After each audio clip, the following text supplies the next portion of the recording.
कुलस्वामिनी या यूट्यूब चॅनलवर आपले स्वागत आहे. आज आपण देवघरात स्थापन करण्यात येणाऱ्या नारळाविषयी जाणणार आहोत. प्रत्येक हिंदू परिवारातील घरांमध्ये एक देवघर असते. बहुतेक लोक देवघरात एक नारळ स्थापन करून ठेवतात.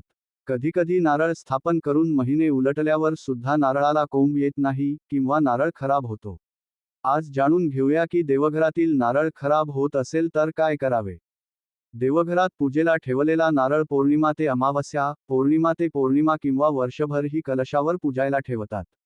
काही घरांमध्ये दर 15 दिवसांनी नारळ बदलला जातो, तर काही जण वर्षभर कलशावर नारळ ठेवणे चांगले मानतात. वर्षभरासाठी नारळ ठेवला तर काही दिवसांनी त्या नारळाला कोंबही दिसू लागतो, मग तो वाढत जातो. नारळाच्या शेंड्यावर झाडाचे रूप दिसायला लागते. ह्याचा अर्थ असा समजला जातो की त्या नारळाच्या रूपात केलेली पूजा स्वीकारली गेली. पण कधीकधी वर्षभर कलशावर ठेवलेला नारळ खूप दिवस व्हायला लागले तरी कोंब यायचे नाव घेत नाही. कधी त्यावर थोडी बुरशी येऊ शकते किंवा तो नारळ काळाही पडू शकतो. याचा अर्थ कलशावर ठेवलेला नारळ खराब होत आहे. अशा प्रकारचा नारळ लक्ष्मी देवीसाठी, आपल्या कुळदेवीसाठी स्थापन केला जातो.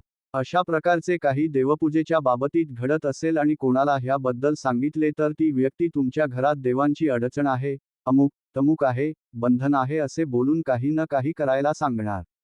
पण जे करायचे आहे ते करायला सांगणार नाही. जर कलशावर ठेवलेला नारळाला कोंब येत नसेल तर पौर्णिमेच्या आधीच्या मंगळवारी तुमच्या घराजवळ किंवा तुमच्या कुळदेवीचे मंदिर जिकडे तुम्हाला माहीत असेल त्या मंदिरात एक नारळ घेऊन जायचे. कुळदेवीच्या पायाला स्पर्श करवून त्यावर हळद कुंकू पूजा याला टाकायला सांगायचे व तो नारळ घरी घेऊन यायचे. तो नारळ एका पिशवीत घालून जिकडे कोणाचा हात लागणार नाही अशा ठिकाणी लटकवून ठेवायचा. कुळदेवीच्या मंदिरातून पूजण्यासाठी आणलेला नारळ कधीही जमिनीवर ठेवायचा नसतो. पौर्णिमेला सकाळी लवकर उठून देवळातून आणलेला नारळ जसाचा तसा कलशात नवीन शुद्ध पाणी, सुपारी टाकून पूजायला ठेवायचा. पुढच्या महिन्यातल्या पौर्णिमेला हा नारळ बदलायचा. त्यावेळीही आधीच्या महिन्यात केले तसेच करायचे. देवळात मंगळवारी जाऊन नारळ देवीच्या पायाला लावून घरी आणायचे आणि पौर्णिमेला सकाळी पूजेला ठेवायचे. घरातल्या कोणत्याही व्यक्तीने देवळात जाऊन नारळ देवीच्या पायाला लावून आणायचा. हे 3 महिने तरी करायला बघा, म्हणजे 3 मंगळवार नंतर येणा या महिन्यात देवळात देवीच्या पायाला लावून आणा किंवा असाच नारळ आणून पूजायला ठेवा. वर्षभर कलशावर नारळ ठेवायचा असेल तर तो खराब होणार नाही, त्याला वरून कोंब येऊन जाईल.